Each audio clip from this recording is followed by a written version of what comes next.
ಓಂ ನಮೋ ನಾರಾಯಣ. ಓಂ ನಮೋ ನಾರಾಯಣ. ಈಗ ನಾನು ಏನು ಹೇಳಕ್ಕೆ ಬಂದಿದ್ದೀನಿ ಅಂತಂದರೆ, ಇವತ್ತು ಬುಧವಾರ. ಇವತ್ತು ಏನಪ್ಪ ಹಂಗಂತಂದರೆ, ನಮ್ಮ ಮಾಜಿ ಮುಖ್ಯಮಂತ್ರಿ HD ಕುಮಾರಸ್ವಾಮಿಯವರ ಹುಟ್ಟುಹಬ್ಬ ಮತ್ತು ಹಾಗೂ ಈಗ ಕೇಂದ್ರ ಸಚಿವರಾದ ಕುಮಾರಸ್ವಾಮಿಯವರಿಗೆ ಧನ್ಯವಾದಗಳು ಮತ್ತು ಅವರಿಗೆ ಹೃತ್ಪೂರ್ವಕ ವಂದನೆಗಳು. ಯಾಕೆಂದರೆ ನಾನು ತುಂಬ ದಿವಸಗಳಾಯಿತು ಅವ್ರನ್ನ ಭೇಟಿ ಮಾಡೋಕ್ಕಾಗಿಲ್ಲ, ಮತ್ತು ಅವ್ರ ಫೋಟೋಗಳು ಇಲ್ಲ ನನ್ನ ಹತ್ರ, ಹಾಗಾಗಿ ನಾನು ಫೋಟೋ ಹಾಕಿಲ್ಲ. ಬರೀ ಅವ್ರ ಬಗ್ಗೆ ಮಾತ್ರ ನಾನು ಮಾತಾಡ್ತಾಯಿದ್ದೀನಿ. ಮತ್ತು ಅವ್ರ ಮಗ ನಿಖಿಲ್ ಕುಮಾರ್ ಕೂಡ ಇವತ್ತು ಮುಂಚೂಣಿಯಲ್ಲಿದ್ದಾರೆ. ಪಕ್ಷದ ಸಂಘಟನೆ ಮಾಡಿಕೊಂಡು ನಿಖಿಲ್ ಕುಮಾರ್ ಕೂಡ ತುಂಬ ಭಾಷಣಗಳನ್ನೀಗ ನಾನು ಕೇಳಿ ಇದಾಗಿದ್ದೀನಿ ಅವರ ವಿಷಯದಲ್ಲಿ, ಕುಮಾರಸ್ವಾಮಿಯವರ ವಿಷಯದಲ್ಲಿ. ಮತ್ತು ಇನ್ನೊಂದೇನಪ್ಪ ಹಂಗಂತಂದರೆ, ಕುಮಾರಸ್ವಾಮಿಯವರು ಮಾಡಿರ್ತಕ್ಕಂಥ ಕೆಲಸಗಳನ್ನೀಗ ಯಡಿಯೂರಪ್ಪ ಮತ್ತು ಕುಮಾರಸ್ವಾಮಿಯವರು ಮುಖ್ಯಮಂತ್ರಿಯಾಗಿದ್ದಾಗ, ಮುಖ್ಯಮಂತ್ರಿ ಕುಮಾರಸ್ವಾಮಿ, ಉಪಮುಖ್ಯಮಂತ್ರಿ ಯಡಿಯೂರಪ್ಪ ಆಗಿದ್ದಂಥ ಸಂದರ್ಭದಲ್ಲಿ ಲಾಟ್ರಿ ಬ್ಯಾನ್ ಮಾಡಿದ್ರು, ಮತ್ತು ಸಾರಾಯಿನೀಗ ಬ್ಯಾನ್ ಮಾಡಿದ್ರು, ಮತ್ತು ಇನ್ನೂ ಹಲವಾರು ಕಾರ್ಯಕ್ರಮಗಳನ್ನೀಗ ಮಾಡಿದ್ರು. ಫಸ್ಟು ಇದರಲ್ಲಿ ಸಾರ್ವಜನಿಕವಾಗಿ ಜನರಿಗೆ ಬೇಕಾಗಿರ್ತಕ್ಕಂಥ ಎಲ್ಲ ರೀತಿ ಕೆಲಸಗಳನ್ನೀಗ ಮಾಡಿಕೊಟ್ರು ಕುಮಾರಸ್ವಾಮಿಯವರು. ಅವರ ಮನಸ್ಸಲ್ಲಿ ಇದು ಅಚ್ಚಳಿಯದೆ ಉಳಿದಿದೆ ಇವತ್ತು ಜನರಲ್ಲಿ, ರೈತರಲ್ಲಿ, ಮತ್ತು ಮಂಡ್ಯ ನಗರ ಮತ್ತು ಹುಬ್ಬಳ್ಳಿ ಧಾರವಾಡ ರೈತರುಗಳು ಅವ್ರನ್ನೀಗ ತುಂಬ ಮೆಚ್ಕೋತಾರೆ. ಯಾರಿಗೆ? ಕುಮಾರಸ್ವಾಮಿಯವ್ರಿಗೆ. ಕುಮಾರಸ್ವಾಮಿ ಅವ್ಗಳು ಯಾವಾಗ್ಲೂ ಸ್ಟ್ರೈಟ್ ಫಾರ್ವರ್ಡು, ನೇರವಾಗಿ ಹೇಳ್ತಾರೆ, ನೇರವಾಗಿ ಉತ್ತರ ಕೊಡ್ತಾರೆ. ಬೇರೆಯವ್ರು ಹಂಗೆಲ್ಲ ಅಡ್ಡಗೋಡೆ ಮೇಲೆ ದೀಪ ಇಟ್ಟಂಗೆಲ್ಲ ಮಾತಾಡೋಲ್ಲ ಕುಮಾರಸ್ವಾಮಿಯವರು. ನೇರ ನುಡಿ, ನೇರವಾಗಿ ಆಗತ್ತೆ ಆಗಲ್ಲ ಅನ್ನೋದು ಎರಡೇ ವಿಷಯ ಅವ್ರ ಹತ್ರ. ಆಗಿದ್ರೆ ಆಗತ್ತೆ ಅಂತಾರೆ, ಆಗಲಿಲ್ಲ ಅಂದರೆ ಆಗಲ್ಲಪ್ಪ ಅಂತಾರೆ. ಮತ್ತು ಅವರು ಎರಡನೇ ಸರಿ ಮುಖ್ಯಮಂತ್ರಿ ಆದಾಗ ನಮ್ಮ ಯಡಿಯೂರಪ್ಪ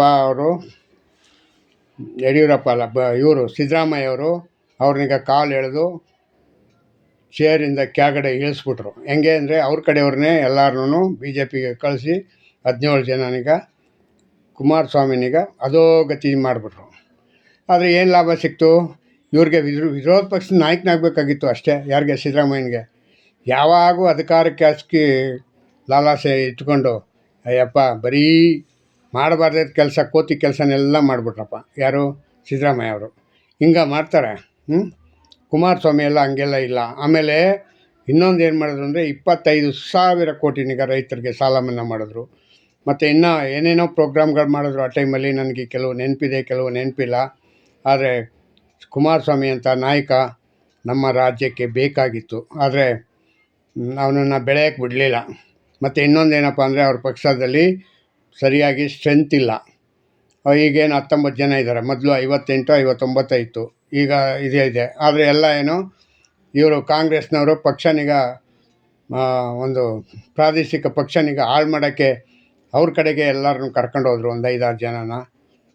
ಇದಾರೇನು, ಯಾರು, ಜಮೀರ್ ಅಹ್ಮದ್, ಬಂಡೆ ಸಿದ್ದೇಗೌಡ, ಮತ್ತು ಇವರು ಅಂತ ಈ ಥರ ಎಲ್ಲ ಒಂದು 10 ಜನ 12 ಜನ ಹೊಟ್ಟೋದ್ರು ಕಾಂಗ್ರೆಸ್ಗೆ. ಕಾಂಗ್ರೆಸ್ ಬಲ ಮಾಡಿಕೊಂಡ್ರು. ಆದರೆ JDS ಪಾತಾಳಕ್ಕೆ ಬಿದ್ದೋಯ್ತು.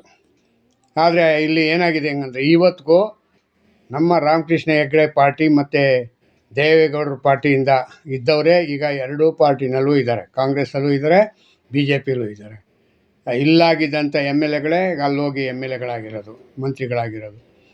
ಯಡಿಯೂರಪ್ಪನವರು ಮುಖ್ಯಮಂತ್ರಿ ಆಗಬೇಕಾದ್ರೂ ಜನತಾದಳದವರು ಸಹಕಾರ ಬೇಕಾಗಿತ್ತು. ಆದರೆ ಒಂದೇನಪ್ಪ ಹೇಳ್ತೀನಿ ಅಂತಂದರೆ, ನಮ್ಮ ನಾಡು ನುಡಿ ಜನರ ವಿಶ್ವಾಸನೀಗ ಗೆಲ್ಲಬೇಕಾದ್ರೆ ಒಂದು 113 ಸ್ಥಾನ ಗೆಲ್ಲಬೇಕು. 113 ಸ್ಥಾನ ಒಂದು ಸಾರಿನೂ BJPಯವರು ಗೆಲ್ಲಲಿಲ್ಲ. ಆದರೆ 2 ಸತಿ ಗೆದ್ದರು, 2 ಸತಿನೂ ಕೂಡ ಕಮ್ಮಿಯಾಗಿತ್ತು. ಆದರೆ ಅದಕ್ಕಾಗಿ ಬೇರೆ ಪಕ್ಷದವ್ರನ್ನೀಗ ಸಪೋರ್ಟ್ ತಗೊಂಡು ಅವರು ಕಂಪ್ಲೀಟ್ ಮಾಡಿದ್ರು. ಆದರೂ ಯಡಿಯೂರಪ್ಪನವರು ಕೂಡ ಸೈಕಲ್ ಕೊಟ್ಟರು, ಮತ್ತು 1 ಲಕ್ಷ ರೂಪಾಯಿ ಹೆಣ್ಮಕ್ಳಿಗೆ ಸ್ಕೀಮ್ ಕೊಟ್ಟಿದ್ದರು, ಮತ್ತು ಇನ್ನೇನೇನೋ ಕೊಟ್ಟಿದ್ರು. ಅವರು ತುಂಬ ಭಾಳ ಸಾಹಸ ಕೆಲಸ ಮಾಡಿದರು. ರೈತರಿಗೆಲ್ಲ ಇದ್ರ ಕಡೆ ಎಲ್ಲ ಉತ್ತರ ಕರ್ನಾಟಕದ ಕಡೆ ಎಲ್ಲ ನೀರಾವರಿ ಯೋಜನೆಗಳಿಗೆ ತುಂಬ ಒತ್ತು ಕೊಟ್ಟಿದ್ದರು. ಮತ್ತು ರೈತರ ಬಜೆಟ್ ಮಾಡಿದರು ಯಾರು? ಯಡಿಯೂರಪ್ಪನವರು. ರೈತರಿಗಾಗಿ ಬಜೆಟ್ ಮಾಡಿದಂಥ ಒಬ್ಬ ಏಕೈಕ ನಾಯಕ ಯಾರು ಇದ್ದರೆ ಅದು ಯಡಿಯೂರಪ್ಪ. ಮತ್ತು ಇದು ಕುಮಾರಸ್ವಾಮಿನೂ ಅಷ್ಟೇ ಇದರಿಂದ ದಕ್ಷತೆಯಿಂದ ಇದರಿಂದ ಕೇಪಬಲ್ ಆಗಿ ಆಳ್ವಿಕೆ ಮಾಡಿದಂಥ ಏಕೈಕ ನಾಯಕ ಯಡಿಯೂರಪ್ಪ ಮತ್ತು ಕುಮಾರಸ್ವಾಮಿಗೂ ಜಾಸ್ತಿ ಅವಕಾಶ ಸಿಕ್ಕಲಿಲ್ಲ, ಯಡಿಯೂರಪ್ಪನಿಗೂ ಜಾಸ್ತಿ ಅವಕಾಶ ಸಿಕ್ಕಲಿಲ್ಲ. ಮತ್ತು ಇನ್ನೊಂದೇನಪ್ಪ ಹಂಗಂತಂದರೆ ಎಲ್ಲರಿಗೂ 4 ವರ್ಷ 5 ವರ್ಷ ಸಿಕ್ಕಿದ್ದೆ ಹೆಚ್ಚು. 4 ವರ್ಷವೂ ಸಿಕ್ಕಿಲ್ಲ, 4 ವರ್ಷದ ಒಳಗಡೆನೆ ಎಲ್ಲರಿಗೂ. ಆದರೆ ಏನಾಯಿತು ಅಂದರೆ ಪಕ್ಷ ಸಂಘಟನೆ ಮಾಡ್ಕೊಳ್ಳೋದಕ್ಕೆ ಮತ್ತು ಅದರ ಬಲವರ್ಧನೆ ಮಾಡ್ಕೊಳ್ಳೋಕ್ಕೆ ಸರಿಯಾದ ರೀತಿ ಕೆಲಸ ಮಾಡೋಕ್ಕೆ ಆಗಲಿಲ್ಲ ಯಡಿಯೂರಪ್ಪನಿಗೆ. ದಳಕ್ಕೂ ಅಷ್ಟೇ. ಯಾಕೆಂದರೆ 2 ವರ್ಷ ಅಧಿಕಾರ ಸಿಕ್ಬಿಟ್ರೆ ಏನು ಮಾಡೋಕ್ಕಾಗುತ್ತೆ? 14 ತಿಂಗಳು ಒಂದು ಸತಿ 2 ವರ್ಷ ಒಂದು ತಿಂಗಳು. ಯಾರು? ಕುಮಾರಸ್ವಾಮಿ ಆಗಿದ್ದು. ಕುಮಾರಸ್ವಾಮಿಗೆ ಇವತ್ತು ಹುಟ್ಟಿದ ಹಬ್ಬ ಆಗಿದೆ ಹೆಂಗಂತಂದರೆ ಅದ್ಧೂರಿಯಾಗಿ ಮಾಡಬೇಕಾಗಿತ್ತು. ಆದರೆ ಈಗ ರಾಮನಗರದಲ್ಲಿ ಚಾಮುಂಡೇಶ್ವರಿ ದೇವಸ್ಥಾನದಲ್ಲಿ ಅವರು ಹುಟ್ಟುಹಬ್ಬನೀಗ ಆಚರಿಸ್ಕೊಂಡವ್ರೆ. ಮತ್ತು ಅಲ್ಲಿ ಎಲ್ಲರಿಗೂ ಬಡವ್ರಿಗಾಗಿ ಸೀರೆ ಮತ್ತು ಜಾಕೆಟ್ಗಳು ಕೊಟ್ಟವ್ರಂತೆ, ಮತ್ತು ಬೆಡ್ಶೀಟ್ಗಳು ಗಂಡಸರಿಗೆ. ಹೀಗೆ ಮಾಡಿ ಅವರು ಅಲ್ಲಿ ರಾಮನಗರ ಬಸ್ ಸ್ಟ್ಯಾಂಡಲ್ಲೇ ಅವರು ಹುಟ್ಟುಹಬ್ಬನೀಗ ಆಚರಣೆ ಮಾಡ್ಕೊಂಡವ್ರೆ. ತುಂಬ ಸರಳವಾದ ವ್ಯಕ್ತಿ, ಸರಳವಾಗಿ ಇರ್ತಕ್ಕಂಥ ಏಕೈಕ ನಾಯಕ ಯಾರು ಇದ್ದರೆ ಅದು ಕುಮಾರಸ್ವಾಮಿಯವರು. ಬೇರೆಯವ್ರಂಗೆಲ್ಲ ಆಡಂಬರ ಮಾಡಿಕೊಂಡು ಜಂಬ ಮಾಡಿಕೊಂಡು ಎಲ್ಲೂ ಮಾಡಿದವರಲ್ಲ ಮುಖ್ಯಮಂತ್ರಿ ಆದಾಗಂಥ ಸಂದರ್ಭದಲ್ಲಿ. ಮತ್ತು ಇವರಿದ್ದಾರಲ್ಲ, ಯಾರು ನಮ್ಮ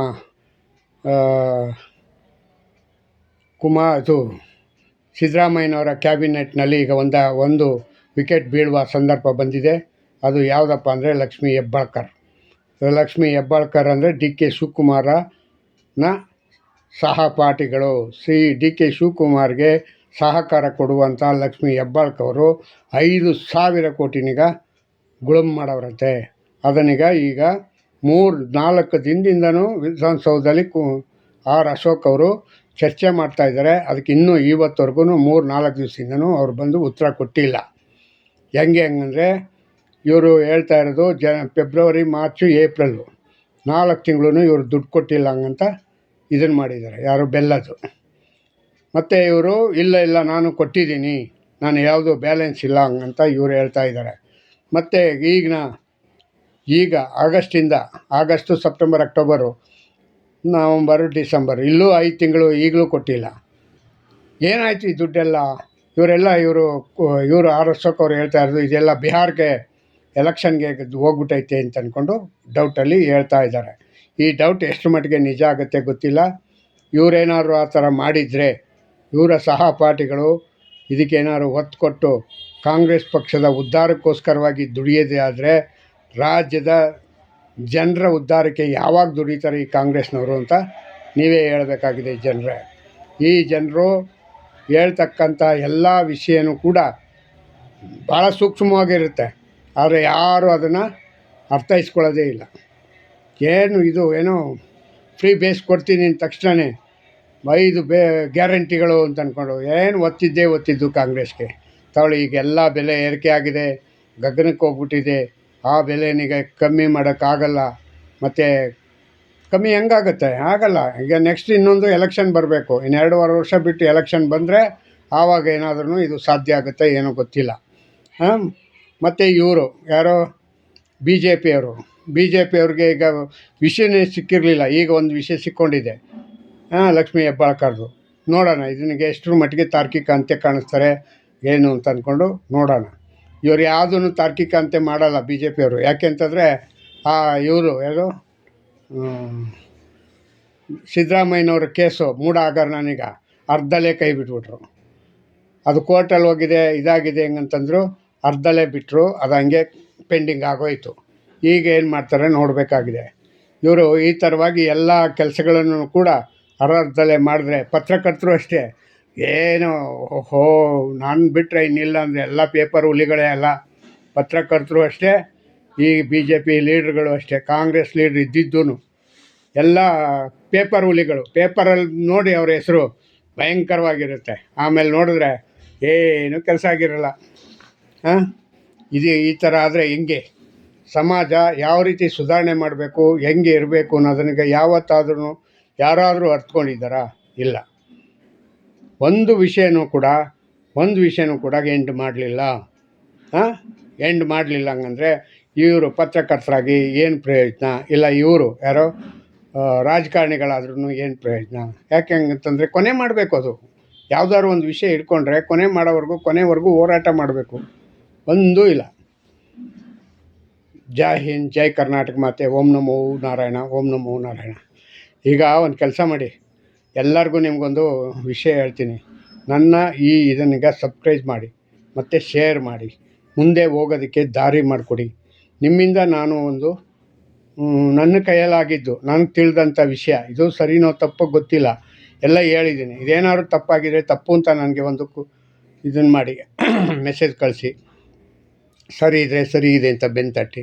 ಇಷ್ಟೇ ಹೇಳೋದು. ಜೈ ಹಿಂದ್, ಜೈ ಕರ್ನಾಟಕ ಮಾತೆ. ಓಂ ನಮೋ ನಾರಾಯಣ, ಓಂ ನಮೋ ನಾರಾಯಣ, ಓಂ.